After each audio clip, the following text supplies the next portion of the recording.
12時半、プラットフォーム1リガで、どこかを通ってタリーに行くと。今回乗るのはこのルックスエクスプレスです。バルト三国とポーランドを通ってるこちらのバスに乗ります。12時半のバス乗ります。到着タイムは16時55分。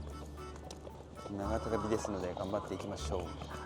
プラットフォーム1っていうのはもうこの1番でいいのかな。このね、一番手前かね。まだバスが来てないかな。ね。ルックス、あ、今来た？これだこれ。これだ。ちょうど来たね。ちょうど来た。すげえぴったり。本当。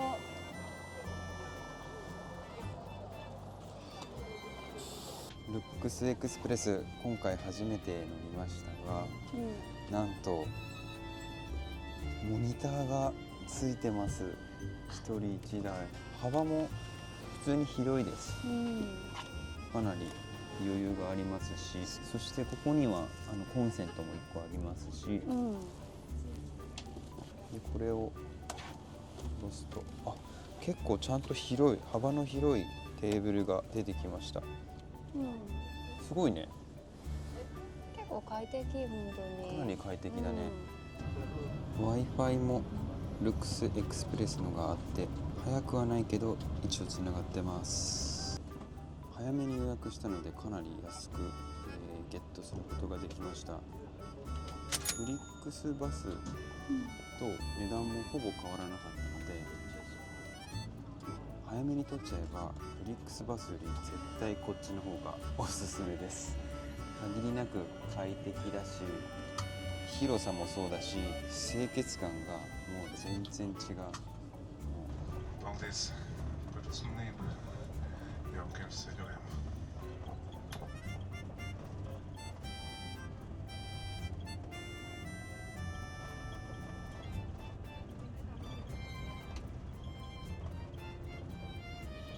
そう、真ん中ぐらい。結構ね、ここも栄えているのか、街並みが綺麗ですね。17時10分、タリンコーチステーションに到着しました。ちょっと酔ったね。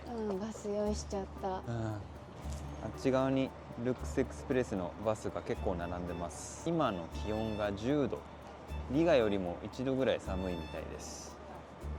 それではここから、1週間予約しているエアビのホテルの方にまずはトラムに乗って向かいたいと思います。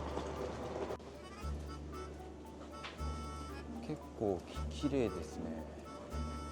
こっちじゃない、あっち側から通過するのか。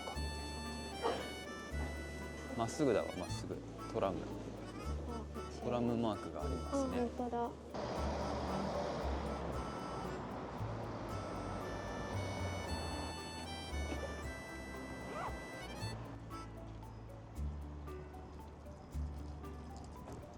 バルト三国といえど、またちょっとラトビアとも雰囲気が違うよね。そうだね。落ち着いてるんだけど、少しこう近代的というかスタイリッシュな感じもするんだよね。わかる。27分だな、次。OK。10分おきぐらいに出てるね。そうだね。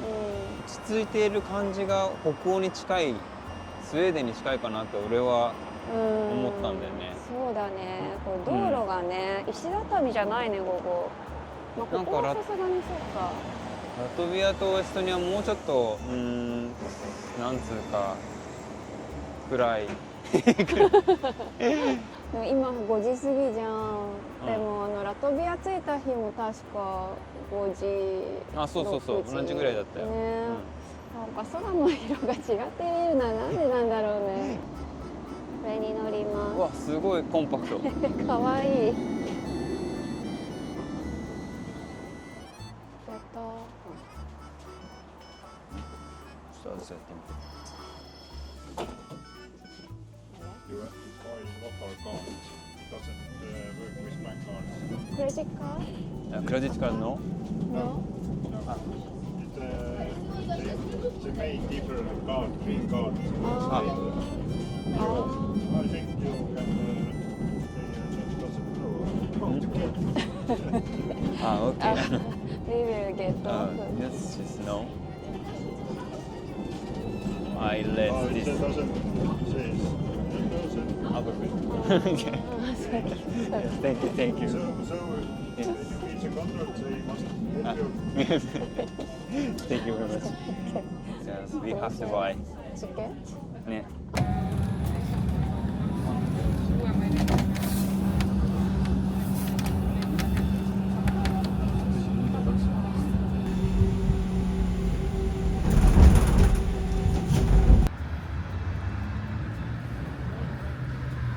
無事エアビーの最寄り駅に到着しました。あだこだやってたら1時間以上経っちゃった。9時半になっちゃったね。さあ無事に今日からステイする宿に到着しました。今日は満月のようです。キッチン&リビングスペースですね。いいですか。良さげです。良さげ。暖かそうな毛布、2枚置いてあるから十分温まって眠ることができそうです。バスタオルとこれは何だろうかわかりません。お湯かなかもね。で、流しはかなりコンパクトだけどでも綺麗だね。今日はちょっと簡単にスーパーで買ってきたものだけ食べます。このマークが書いてあるものは 0.1 ユーロプラスされていて、これを買ったところだとマキシマとか、あとリリーとか、結構有名なチェーン店かな。あれなんかやっぱお寿司みたいに感じる。酢飯なのかな。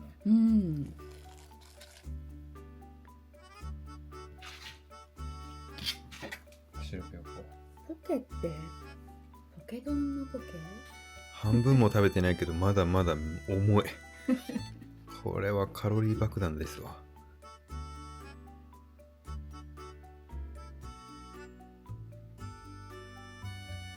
Wi-Fi の速度はまあまあです。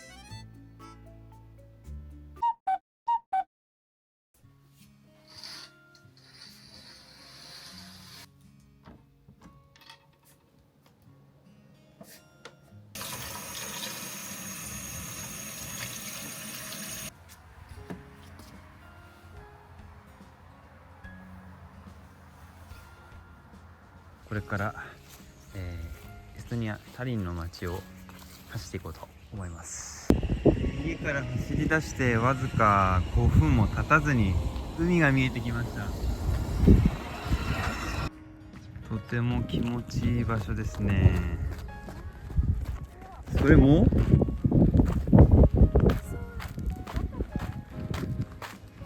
いっぱい含んでんじゃない？確かに。てか海綺麗だね。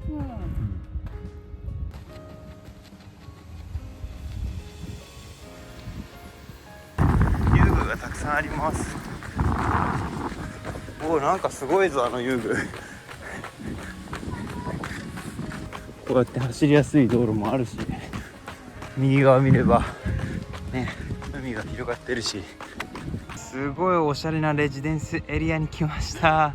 何あれ、デザインがすごいよ。とんがってる。いいなあ、こんな家に住みたい。すごい、これ多分すごい相当あっちまで続いてると思うよ。展望台に来ました。すごい海が見渡せる。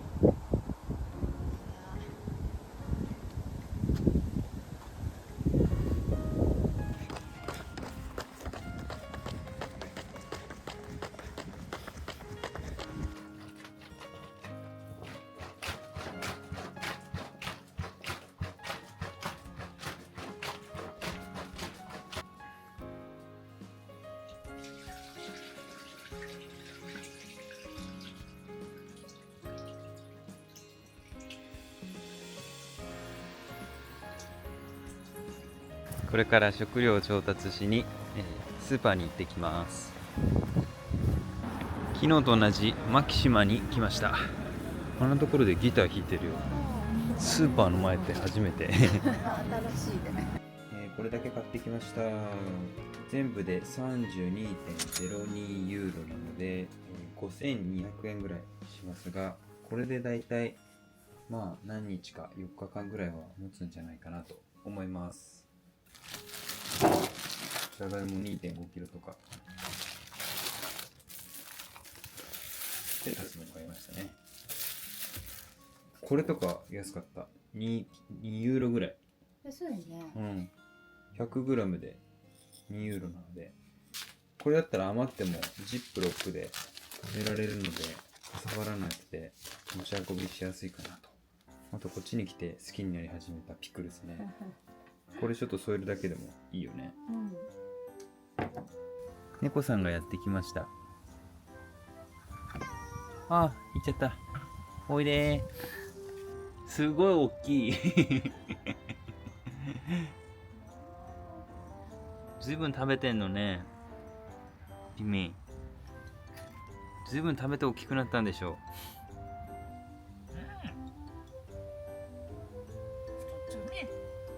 お前の名前はチャビーだよ。チャビこんなでかい猫初めて見たわ。ほんと。相当食ってるよ。ほんとね。美味しいもん食べてんでしょ、あんた。なんだよ。肉いっぱい食べてんだ。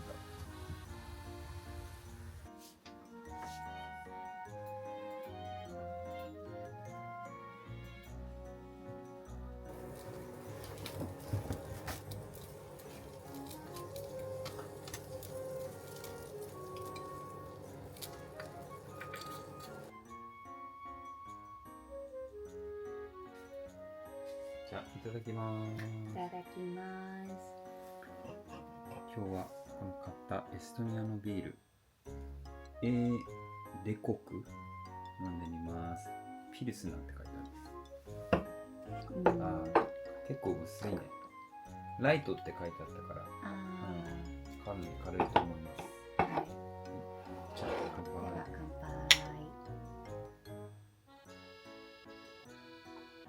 杯。うん。おー、あ、うまいじゃん。うん。結構キレあって、うん。かなり軽いけど。飲料水はそのまま飲めるけれど、煮沸して飲んだ方がいい。ミネラルウォーター購入信用するのが無難だそうですけどね。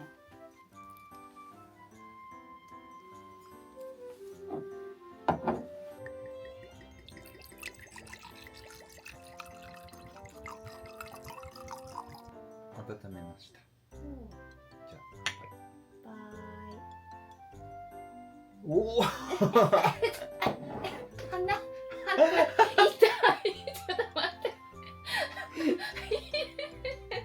すごいね。飲めないまだ。うん、こうゆっくり、おうん、静かに嗅がないと危ないね。そうだね。すごいよ。びっくりした今。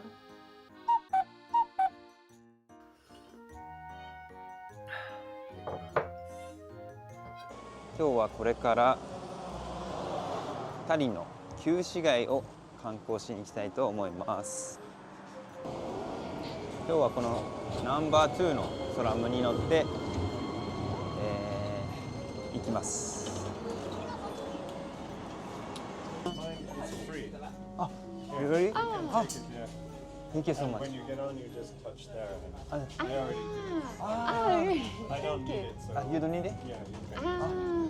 Thank you so much. トラムの中も一応 Wi-Fi があります。遅いけど。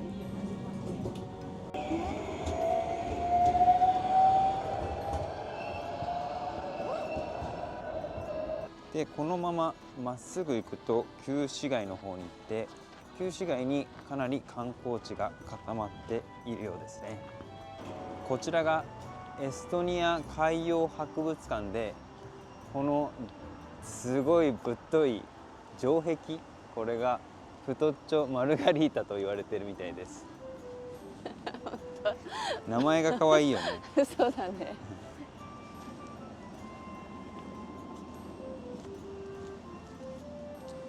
なんかやっぱこう他よりさうん太いのはさ、うこう威圧感みたいなのをん。見せるためにこうやって太く作られてるってね書いてあった。あ、そうなんだ。そうそうで壁の太さ、うん。厚さかは4.7メートルとかあるらしいよ。へえ。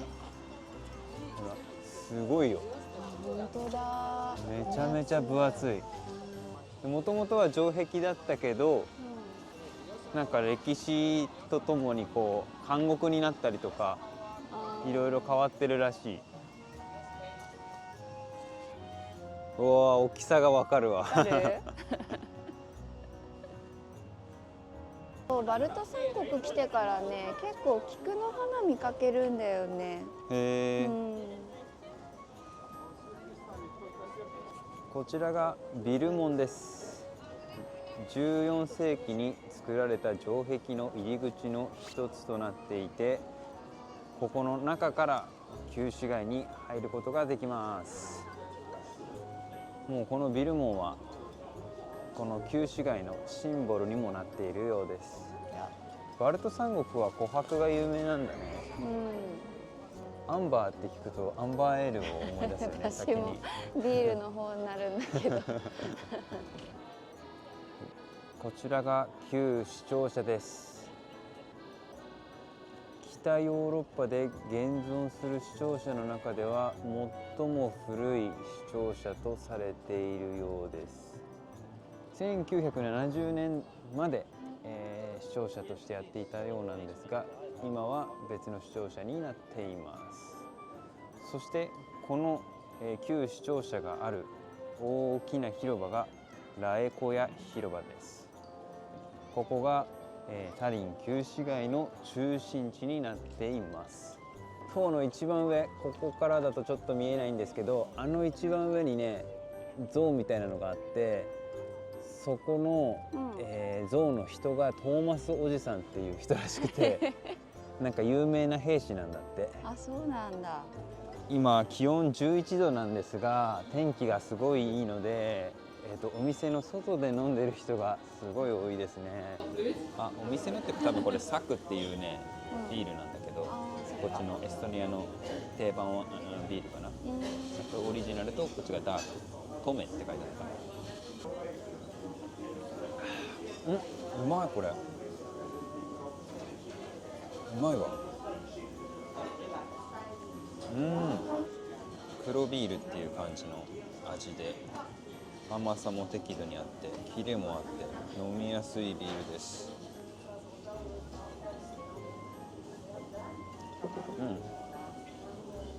うまいね。あー、美味しい。ゴートチーズって書いてあった。ヤギのチーズか。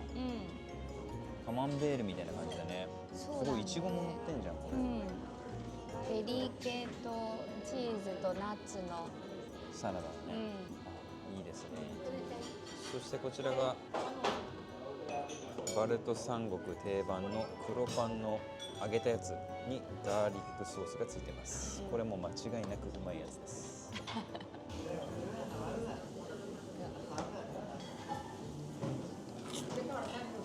おー、うまっ。やっぱりこれうまいわ。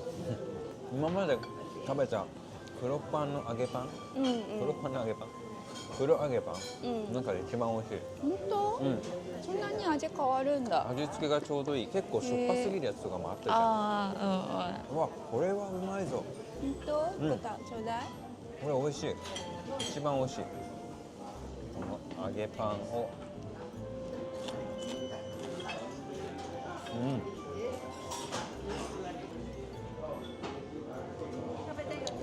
うまいね。組み合わせが最高。どうですかそのヤギのサラダは。これね、なかなかヤギ臭がねきつくてね、ちょっとずつしか食べられない。チーズいちごベリーナッツ串みたいな。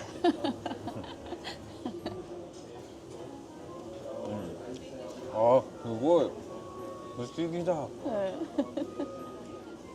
でも合うね。それでもチーズが強いな。やっぱりチーズ勝るんだ。誰よりも強いわ。なんか、一番最初はいちごとベリーの甘さが来たんだけど、後からチーズのこう強烈さがやってきてかき消していったけど、でもマッチするね。やっぱりね。あ、でも美味しいよ。やっぱり一緒に食って美味しい、成立するんだろうね。そうだよね、きっと。やっぱり料理としてこれでバランスが成り立ってんだよね。そうだね。面白いね。開いたでいいんだ。開いたがありがとう。ありがとう。開いた。開いた開いた。開いた。こんにちはがテレ。テレテレテレ。はいが、やいやそのまんま。その J の JAH で、や中山きんに君と覚えてくれ。やややって言うじゃん。で、家がえい。えい。中山きんに君みたいなのね。確かに。えいって言うじゃん。確かに。すごいね、全然大丈夫なんだ。いや私結構強烈だったよ、そのヤギチーズ。なんか。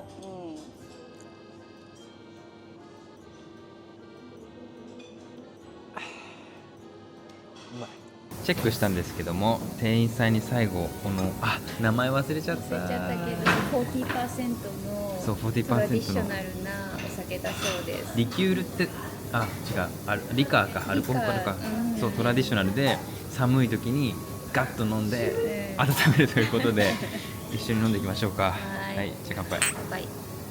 テレビセックス。テレビセックス。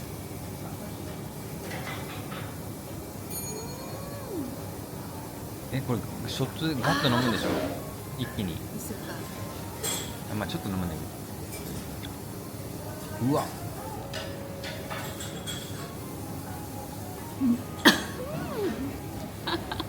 美味しい。うまい、うまいね。美味しい。甘くて美味しい。美味しいね。お、ほのかにバニラのような。なんかね、バニラアイスとかとね、かけたりするって言ってたけど、合うのがわかるね。わかる。ここはなかなかいい店でした。スリードラゴンっていう店が割と美味しいみたいで、重旅さんが行ってたのでちょっと気になってます。今度機会があったら行ってみましょうか。注文にちょっと癖があるみたいですね。どういうことなのかね。なんかスープ、ミネストローネスープみたいなのが美味しいみたい。すごいいい匂いしてるよ。オックスリブ30ユーロ。いい匂い。可愛らしいね。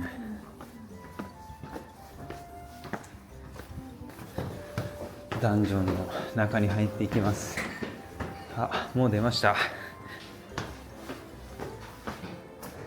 コフトウツは展望台です。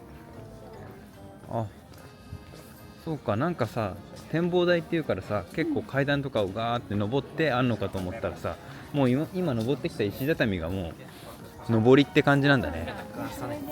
すぐ着くね。さっき見てきた聖ニコラス教会とか聖オラフ教会があっちにあります。で、あっちには海も見えて、この屋根がなんか美しいね。魔女の宅急便だね。そうそう、なんかさ、魔女の宅急便ってスウェーデンとかクロアチアとかいろいろ言われてるけど、この旧市街も魔女の宅急便のモデルって言われてるらしいんだよね。何が一体本当なのかは分かりません。もう一つの展望台、パットクリ展望台に来てみました。こっちから眺める景色はまた違うね。紅葉が綺麗です、こちらは。そして右側には先ほどの、赤い屋根の旧市街の街並みが見えます。このなんかさ、国旗の俺色好きなんだけど。それ？好きなんだ。黒だけど爽やかだよね。水色が入ってるからね。マトリョーシカみたいなのもあるんだ。ロシアのやっぱりあれかな。本当だ。いろいろ混ざってんのかもね。こちらは聖母マリア教会です。今鐘が鳴ってました。かわいい。ピンバッジ買いました。普段全然こういうの買わないんだけど、エストニアなんかすごい好きでついつい買っちゃいました。カバンにつけたいと思います。こちらはアレクサンドル・ネルフスキー教会です。1900年に当時エストニアを支配していたロシアの皇帝アレクサンドロ3世によって建てられたロシア正教会ということで、上の方がねこの玉ねぎみたいな感じの形をしているから、やっぱロシアって感じがしますよね。中は無料で入れます。男の人はキャップを取るということだったので、来る際はお気をつけよう。アレクサンドル・ネフスキー教会の真向かいにあるのがトームペア城です。こちらは現在はエストニアの国会議事堂として使用されているそうなので、中には入れませんね。13世紀にデンマークの王がこの地を占領した時に建設されたということで、それ以降はボニア騎士団、あとスウェーデン、ロシア帝国とかいろんな支配者によって増築とか改修が行われているから、時代ごとの影響を受けていろんな建築スタイルが融合しているんだって。そうそう。でトームペア城で特に印象的なのはノッポのヘルマンと呼ばれる高さ45メートルの塔。これ中入れないから見えないんだ。残念ながら見えませんかね。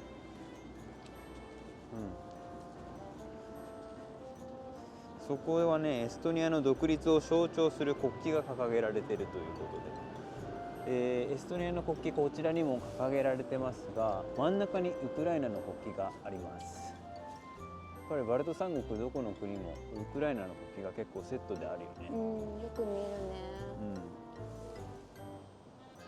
あそこにスペインの国旗があります。なんか結構いろんなヨーロッパの国旗があるんだよな。なんでだろう。レストランとかじゃなさそうなんだけど。はい、こちらが聖ニコラス教会です。かつてはここは教会だったようですが、今は美術館になっているようです。13世紀半ばに建てられて第二次世界大戦時に焼失してしまって、その後約30年の修復期間を経て1984年にニグリステ美術館として宗教芸術のみを対象とする博物館になっているとのことです。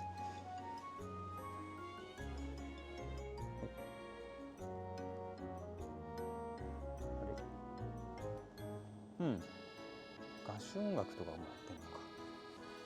行ってみましょう。こちら中入ってみてみたら、大人1人14ユーロ、まあまあ高かったので、今回やめました。気になる方は行ってみてください。こちらは聖オラフ教会です。さっきからずっと見えていた一番高い塔ですね。そう、これはね、かつて世界一高い塔を目指して建てられたらしくてね、歴史的には13世紀まで遡って一番最初に建てられたのが1267年で、タリンの最盛期である16世紀には塔の高さが159メートルになって、当時は世界で最も高い建造物だったと。すごいよね。そうでもね、火災とか落雷で3回も焼け落ちて現存するこの塔は16世紀に入ってからで、今 123.7 メートルだそうです。ちょっと工事もしてますね。18時までで今17時なんで、急いでちらっと中入ってみましょう。この上の方まで行けるのかな。すごいね、123.7 メートル。エントランス to the church is free。だから塔だよね。塔がこれかかるんだ。そうだね。おお、なんか扉がすごいね。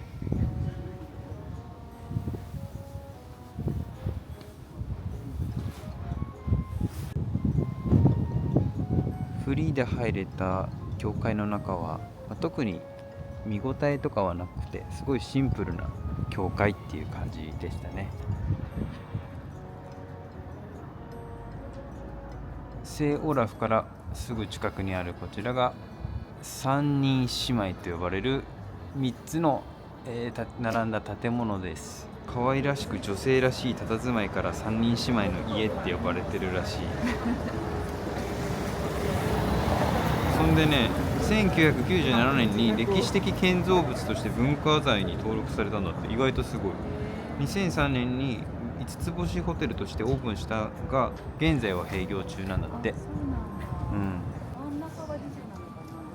てことなんじゃない？一番わかんねえそこら辺決まってんのかな。ラトビアだっけ、リトアニアだっけ、3兄弟。リガか。何なんだろうね、このなんか3人姉妹と兄弟エストニア海洋博物館の、違う入り口の方ですねに帰ってきました。ここにキリストの十字架があるな。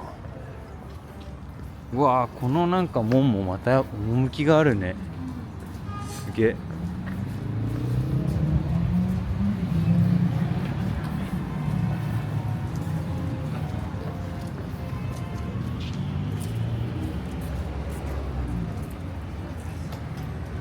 海洋博物館の入り口はここ？ああ、そうっぽいね。マンデーサンデーは10時から19時で、チューズデーサンデーが10時から8時、18時。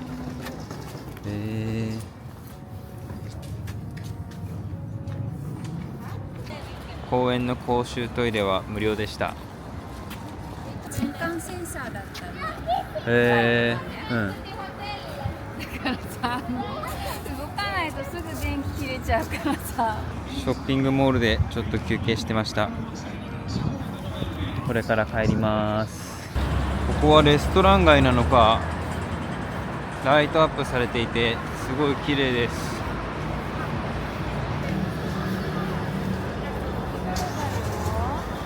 いいね。なんだろうここは。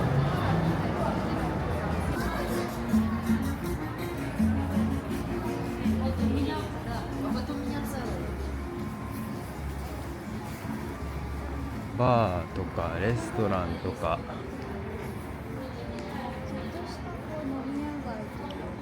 そうだね。高級な、本当だ。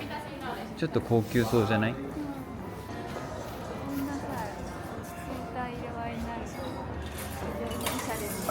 ね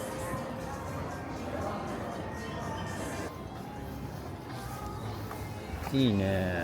この広場も。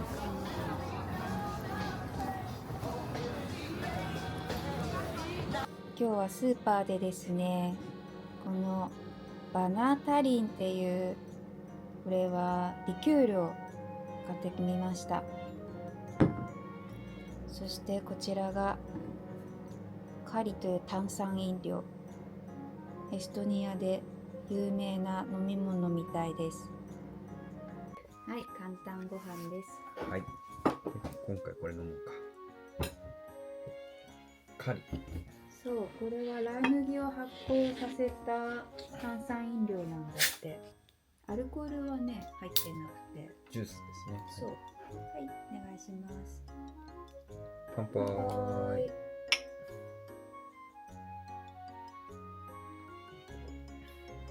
おー、本当だ、ライ麦の味がする。うん。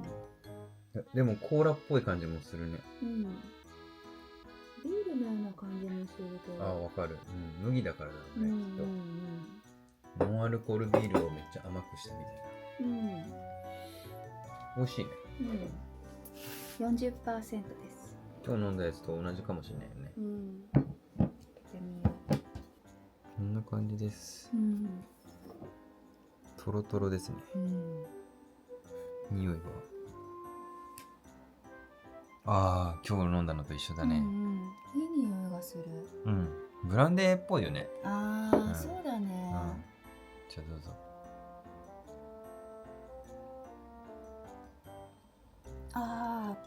来るよガーって。今日飲んだのと一緒？一緒だと思う。あー、美味しいよ。甘い。美味しい。うん。あ、燃える。なんか今日飲んだやつ、今日っていうか昼飲んだやつよりもアルコール度数が高く感じる。燃えてるわ。うん。飛んでたのかもね。そうじゃないかね。うわ、燃えてるよ。燃えてる。燃えてるでしょ。うん。今日はこれからホストさんに教えてもらったビール醸造所にバスに乗って行きたいと思います。今の気温9度です。結構寒いです。危ない。反対側のバス停にいました。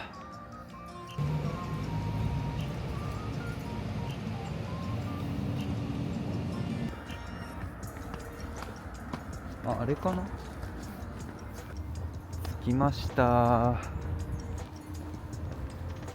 ポハジャラブルワリー&タップルーム。なんて読むんだろうね。ポハジャラ。いいよ。ショップも併設してるんだね。うん。このお店の名前だよね。あ、本当だ。何にしようかな。ナンバー6と8っていう数字しか覚えてないんですけど、レシート見ると1個がコスモス、もう1個がビルマリセドっていうビールで、これは何ビールしてたっけ？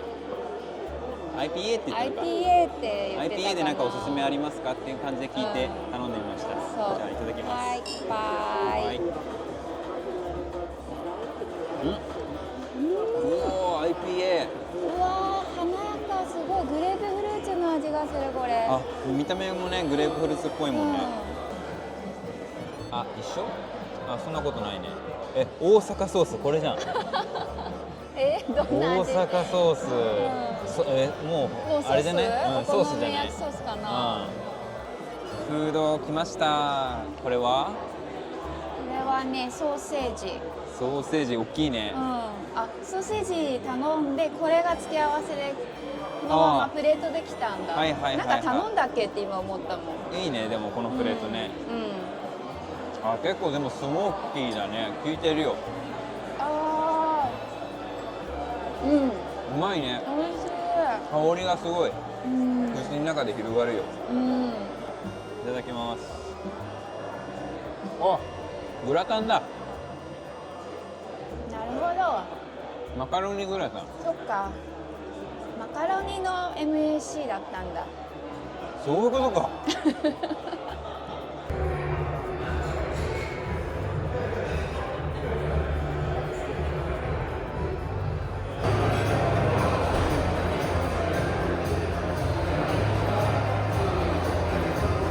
お客さんにおすすめされた16番のビール頼んでみました。あー、ラズベリーとかかな。あー、なるほどね。結構酸っぱいわ。サワーって書いてあったんだよね。むしろビールってよりはラズベリーのその酸っぱさが強いかな。そっかそっか。私がほら女性だったからさ、おじちゃんがさ、そうかもね。おすすめしてくれたのかもしれない。クランベリーかな、これ。クランベリーじゃない？酸味が強いから。そう、私結構でも好きだ。好き？よかったよかった。好きな味。ラズベリーのは、奥さんに渡してダークビール頼んでみました。いただきます。おー、結構香ばしい。本当？かなり黒ビール感が強いというか、豆の香ばしい感じがかなりある。コーヒーっぽい。これはこれでうまいわ。